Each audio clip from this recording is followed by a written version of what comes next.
Good evening, viewers, and welcome to this edition of NTV Sports Page. It's Monday, the 1st of July, and I'm Curtis Moon. In our headlines, Minister bigs up local sports personnel, and in our feature for this evening, EPPS upsets IWPS. We take this break, and I'll be right back. Don't want nobody hold me back. Trouble, trouble, trouble. Let me go. Everybody come. That one you go mad. We are gonna push forward. I want to hear everybody say ready, ready. As a responsible taxpayer, you help to finance free healthcare at all health centers on Nevis. Thank you for putting country above self. This message was brought to you by the Inland Revenue Department, Nevis.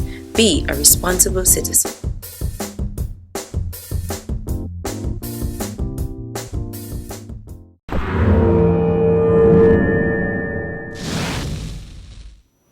Well, I'm back and we start with football. Minister of Sports on Nevis, the Honorable Eric Evelyn, on Friday, 28th June, took time out to publicly congratulate SKNFA's assistant referee, Miss Yolinda Warner of Nevis, for being selected to attend a coaching program in France. Let's take in this. I would like to take this opportunity to congratulate young Yolinda Warner, who is an assistant referee for football and who has actually journeyed all the way to France to take part in a course there. It says here again that despite our small size, the sky is the limit. Now, I would have read the press release and I'm realizing that something like this is the first time that this is happening. And for our female referees to be reaching that far, because I understand there are two persons traveling, Yolinda, who is an assistant referee, and a referee from St. Kitts. And for reaching this milestone for the first time, that female referees and assistant referees from the Federation are traveling as far as France to have more exposure there. It speaks volumes to what the St. Kitts Nevis Football Association is doing, to what we in Nevis are doing with football, and of course to what these young females are doing. I'm sure the St. Kitts Nevis Football Association must have seen some good in them why they would have been able to travel to France to take part in this course. Of course, none of this would have been possible without the exploits of our very own FIFA referee, Mr. Malcolm Ramsey. And of course, we know Malcolm has been out there on the regional and the international scene, and he has not been selfish because he has done some training voluntarily. And it's because of his exploits in terms of trying to get more young persons on board, both males and females, why Yolinda would have been able to go over to France. I want to wish them well, and in particular our very own Yolinda Warner. I think this is just the start of more good things to come for her. I know I would have read from the press release that she said she was excited and she was nervous. It's all good, but please stay focused, and continue to make Nevis proud. Minister Evelyn also had words of commendation for our under-17 cricketers. I would really like to take this opportunity to heartily congratulate our under-17 cricketers who have made it to the Leeward Islands under-17 cricket team, and of course they'll be going off to Trinidad to take part in the West Indies regional under-17 tournament. I am very proud because my understanding is that 8 of our young cricketers would have traveled to Antigua to practice and to try to make it to the team, and 6 would have made it to the team. And not only 6 would have made it to the team, but young Tijari Clark is the vice captain of the Leewards team, and that has to be a proud moment for us. So apart from the fact that Tijari Clark is the vice captain, we have 6 who are on the team. We have 1 who has made it to the reserve, and then so we only have 1 who didn't make it at all. So I really want to congratulate our young cricketers. And of course we know that here in Nevis, cricket runs through our veins. And I believe that the time is coming again when 1 or 2 or 3 or 4 of our cricketers could make it to the West Indies team. And of course I hope that our young cricketers have been watching the World Cup and they are aspiring to get into the West Indies team and for one day playing for the West Indies in the World Cup and playing international cricket in general. I really want to say to our young cricketers, please stay focused. The fact that Nevis is small does not mean that we should be small-minded. And we should not allow our smallness in terms of our size to limit us in any way in terms of trying to achieve and to achieve big. So I want to congratulate our cricketers, I want to congratulate their parents, congratulate the coaches, congratulate all who have been around them. And I really want to say the sky is the limit. Think big, aim for the stars, aim high. And I believe that this is only the first step in great things to come for our young cricketers. Meanwhile, the Leewards under-17 team is currently playing a few warm-up matches in Antigua prior to departing for Trinidad for the West Indies under-17 tournament. They have won the 2 matches played so far versus the Antigua and Barbuda combined schools. Summarized scores: Match 1, Leewards under-17 versus Antigua Barbuda combined schools.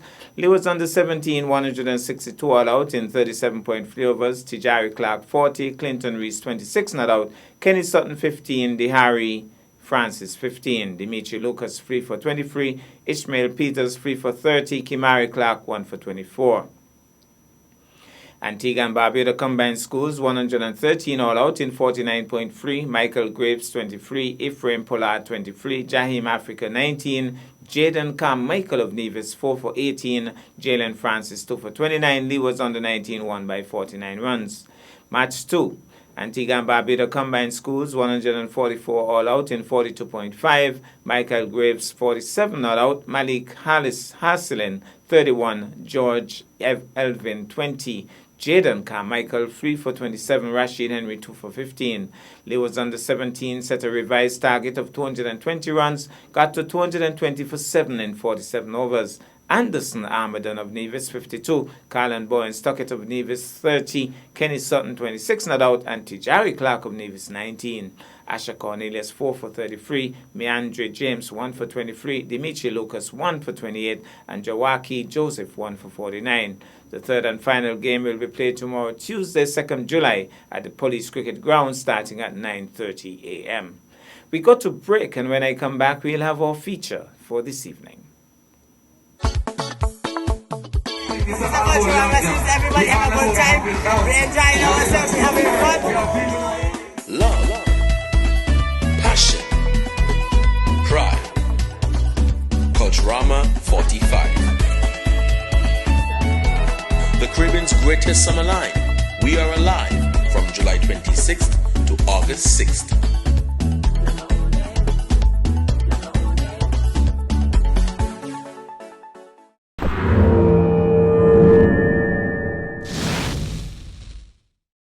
Well, I'm back, and tonight cricket is in the spotlight. Just as there will be a few more upsets in the ongoing World Cup, so too the upsets are happening in the ongoing Runako Morton TDC Primary Schools Cricket Tournament. On Friday, 28 June, champions Ivor Walters Primary engaged the Elizabeth Pemberton Primary School at the Eta Willett Park. The champion school was shockingly bowled out for 69, with Chadell Mills and off-spinner Kian Sadler being the main destroyers.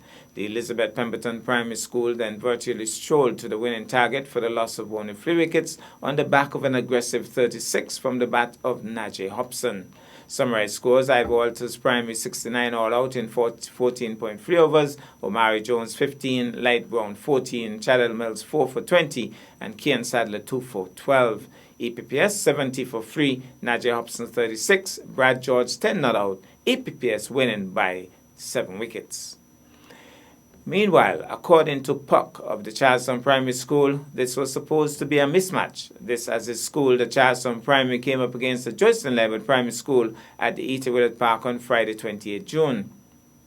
As a matter of fact, Puck's favorite quiz for the early part of the afternoon was, which school has made the lowest total in the tournament so far? Of course, he was making subtle reference to the fact that the St. Thomas's Primary School had previously bowled out the Joyceton-Level Primary for a mere 14 runs. But cricket is a funny old game, and every day could be so different. The CPS team won the toss and batted, but were bundled out in just 10.2 overs for only 50 runs. Carlon Ferdinand turned the game on its head with a hat-trick and went on to collect a fifer in the process. Puck confidently stated, however, that his team had made 30 runs too many. The Joyceton-Level Primary team lost all of 6 wickets in the run chase as the game seesawed. It certainly was not a game for the weak-hearted. They, however, managed to cross the finish line in the 12th over, and puck went silent as the JLPS team celebrated in grand style. Summary scores: CPS 50 all out in 10.2, Jalik Tyson 16, Tishon Newton 12, Carlton Ferdinand 5 for 15, including that hat-trick. Carlton plucked 2 for 23. JLPS 52 for 6 in 11.3. Carlton plucked 18. Mikey Sigolam 2 for 16. JLPS winning by 4 wickets. Let's go now to the E.T. Willett Park and we take in some of the first game. That's EPPS versus IWPS. We apologize for the windy conditions. Well, it's going to be the youngster, the off spinner. He's in now flanking. He's banging this one into the onside. Well stopped by the man at mid-wicket, and he fires his return. Good return as well. Sweet man, but now stopped by the body. It must have stung him. Pulled his hand back quickly, but it was hit hard. It was hit sweet. And they got one once more. It's in now to go. Pushes into the outside, but he didn't move to that one. I guess his hand is still hurting him. Misfielded here by Pemberton. They're thinking of the second push. He had gone past the stumps a long way. Medium pacers bowls. He's hitting that one. Caught. Brilliantly caught. As Delpridge latched onto it. He had hit it pretty good, pretty well. He's hitting this one nicely into the outside. That's good. Can run from now until he gets to Jerusalem. He won't pull that one back, and it's gone for 4. So he's hitting it again. The man is coming across. Brilliant catch. That's a great catch. Oh, look at the celebration. Look at the celebration. These guys are hitting the ball hard.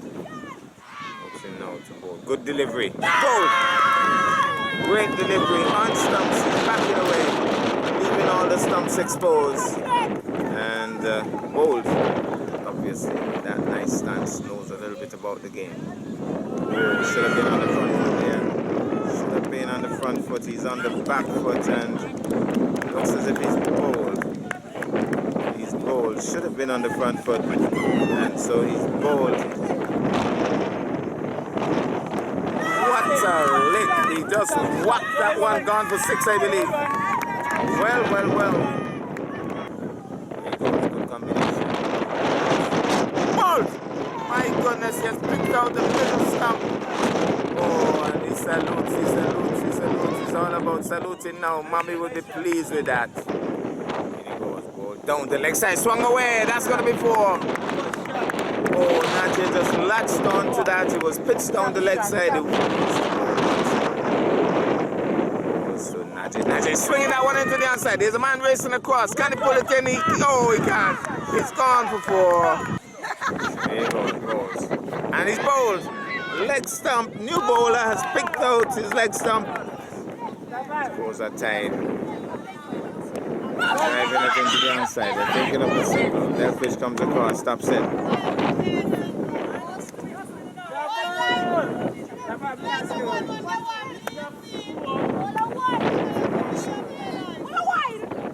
So his legs gone past the keeper. Backed up nicely. But he's home. And that's the game. That's the game. And I think